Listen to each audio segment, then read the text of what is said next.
नमस्कार, आप सभी का हमारे चैनल जय गुरुदेव उत्तराखंड पर एक बार फिर से बहुत बहुत स्वागत है। आशा करते हैं कि आप और आपके परिवारजन सभी स्वस्थ होंगे। तो इसी कामना के साथ लेकर चलते हैं आपको आज के अद्भुत विशेषांक की ओर।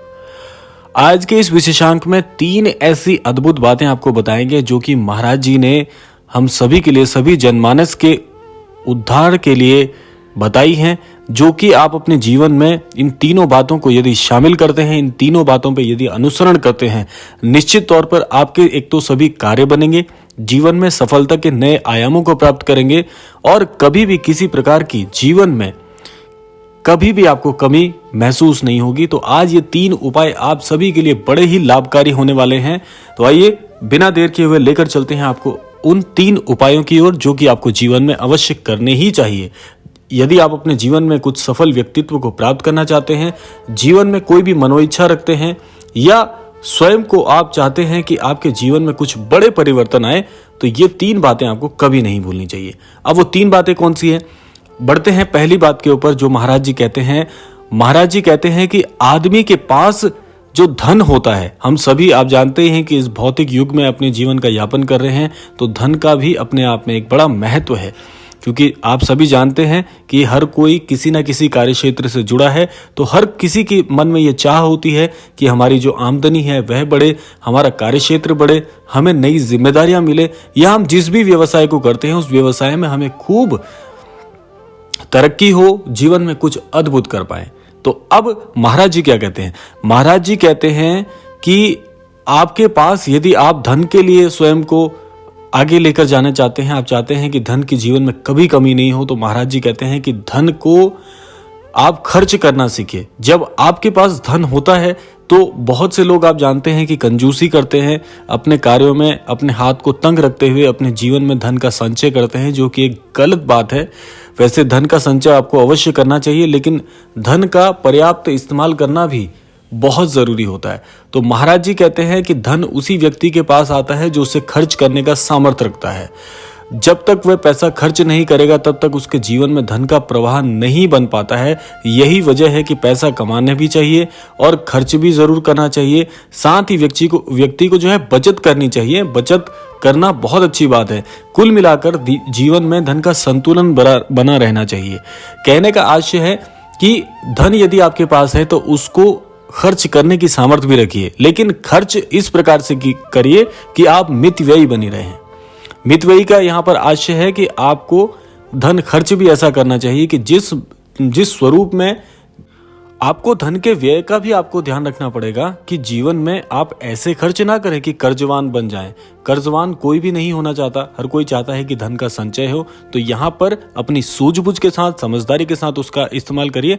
लेकिन कहने का आशय है कि आप कभी भी धन को ऐसे संचय मत करिए कि कंजूस बन जाएं, और ऐसे भी उसका खर्च मत करिए कि आप धनहीन हो जाएं या कर्जवान बन जाए। तो यहाँ पर समझदारी के साथ धन का उपयोग करना चाहिए। और महाराज जी कहते हैं कि धन का प्रवाह उसी के पास बना रहता है जो खर्च भी करता है और संचय भी करता है और समझदारी के साथ धन का प्रयोग करता है। तो इस बात का आपको अवश्य ध्यान रखना चाहिए।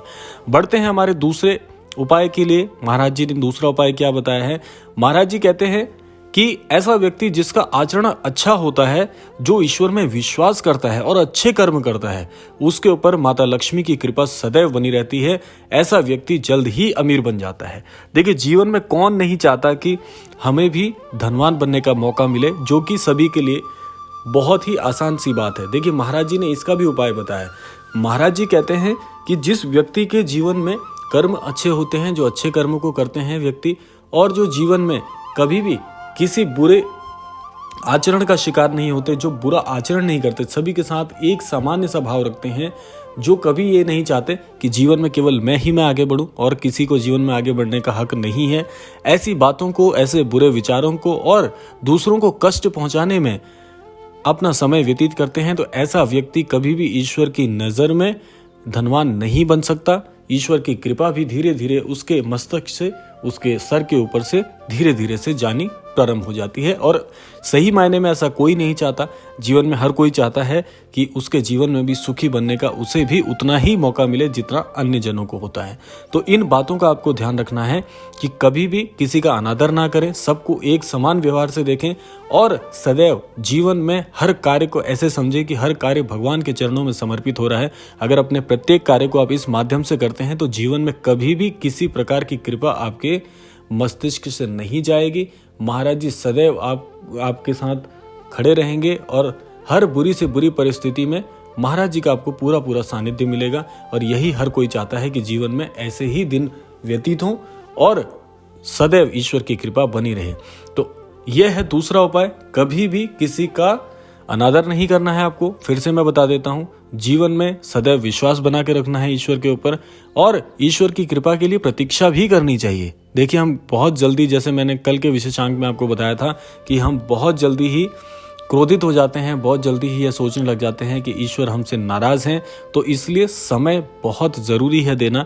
अगर आपने अच्छे कर्म किए हैं तो आप उनके प्रतिफल का, आप उनके फल का इंतजार करिए। अच्छा कर्म अच्छा ही फल देगा, यह आपको निश्चित तौर पर मस्तिष्क में बिठा लेनी चाहिए। इस बात को थोड़ा देर लग सकती है लेकिन अच्छे कार्य का अच्छा ही नतीजा मिलेगा। तो यह था दूसरा उपाय जो कि आपको अपने जीवन में सदैव मस्तिष्क में रखना चाहिए। बढ़ते हैं तीसरे और सबसे महत्वपूर्ण उपाय की ओर। महाराज जी के अनुसार जो व्यक्ति अपनी आय का एक हिस्सा दान धर्म में लगाता हो, असहाय लोगों की मदद करता हो, उसके पास कभी भी धन दौलत की कमी नहीं होती। आपको इस चीज का बहुत ध्यान रखना है कि आप जो भी कमाते हैं, जितना भी या जैसे भी आपकी आय है, जो भी आप आज ईश्वर की कृपा से अर्जित कर रहे हैं, उस अर्जित किए हुए धन से एक भाग उसका दूसरों की सहायतार्थ हेतु लगाना चाहिए, यदि धन में आप वृद्धि चाहते हैं तो। यह बात हमारे धर्मशास्त्रों में भी लिखी हुई है कि व्यक्ति को सदैव जो भी उसकी आय है, जितना भी वह व्यक्ति कमाता है, उसका एक भाग दान पुण्य के कार्यों में लगना चाहिए। और आज के इस भौतिक युग में, इस कलयुग में दान धर्म और पुण्य के कार्य भले ही सूक्ष्म होते जा रहे हैं, कुछ क्षीण से होते जा रहे हैं, लेकिन बहुत से ऐसे दानवीर हैं जो आज भी इस कार्य को बड़ी ही शिद्दत के साथ कर रहे हैं, बड़ी ही आवश्यकता अनुसार कर रहे हैं। और इस बात को हम सभी को समझना चाहिए। यदि इस संसार में सारे व्यक्ति अपनी आय का एक एक भाग भी यदि दान पुण्य के कार्य में लगाते हैं तो ये धरा स्वर्ग बन जाएगी। और ये हम सभी को मस्तिष्क में रखना चाहिए और ये धीरे धीरे होगा। आप सभी, यदि हमारे जितने भी अनन्य दर्शक इस क्रमांक को देख रहे हैं, अगर हमारे चैनल के माध्यम से हमारे सभी अनन्य दर्शकों ने भी जीवन में अगर ये इस बात को अपना लिया और इस पर अनुसरण करना प्रारंभ कर दिया, तो ये एक पहल हो सकती है कि दान पुण्य के कार्यों में वृद्धि होगी और ऐसे ही ईश्वर कृपावान बने रहते हैं। तो आज से, अभी से एक बात आप भी याद रखें कि अपने जीवन में जो कुछ भी कमा रहे हैं, और इसका फायदा आपको सबसे ज्यादा होगा, क्योंकि यह धन का नियम है। जैसा कि पहले उपाय में महाराज जी ने बताया है कि धर्म का और इसी प्रकार से आय का जो चक्र है, वो अगर उसमें परिवर्तन होता रहेगा और प्रवाह रूप में अगर वो चलता रहेगा, प्रवाह स्वरूप में चलता रहेगा, तो धन में भी वृद्धि होगी। आप देखिए, और ये कर्म चक्र के अनुसार भी बताया गया है। कर्म चक्र यह कहते हैं कि आप यदि अपने धन के एक भाग को दान पुण्य के कार्य में लगाते हैं, तो जिसको आप दान कर रहे हैं, हालांकि दान पुण्य के कार्य को सदैव गुप्त रखें तो बहुत अच्छा होगा, उसका परिणाम और भी उत्तम होगा। तो आप जिनको भी दान पुण्य के कार्य करते हैं, जिनके लिए भी सहायतार्थ हेतु कार्य करते हैं, तो उनकी कितनी दुआएं, उनका कितना आशीष आपको मिलेगा, वह भी कर्म चक्र में शामिल होकर आपके ही जीवन में आएगा। तो सोचिए, जिस धन से आपने दूसरों की सहायता की है, उस धन को कितना आशीष मिलेगा और उस धन को कितना गुना वृद्धि उसमें मिलेगी, और यह सब आपकी आय में ही परिवर्तित होकर आएगा, जो कि सकारात्मक होगा।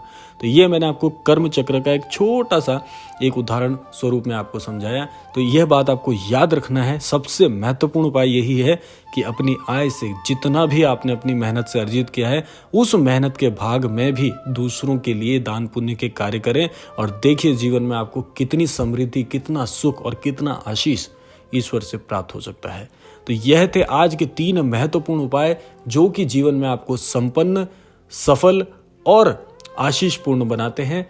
ये सब महाराज जी ने हम सभी के लिए उपदेश स्वरूप में बताया है, जो कि महाराज जी की शिक्षा का एक बहुत महत्वपूर्ण भाग है, जो कि आज इस क्रमांक से आपके लिए लेकर आए थे। आशा करते हैं आज के इस क्रमांक से आपको बहुत महत्वपूर्ण कुछ सीखने को मिला होगा। तो समय है विदा लेने का, लेकिन विदा लेने से पहले आज की प्रार्थना का समय।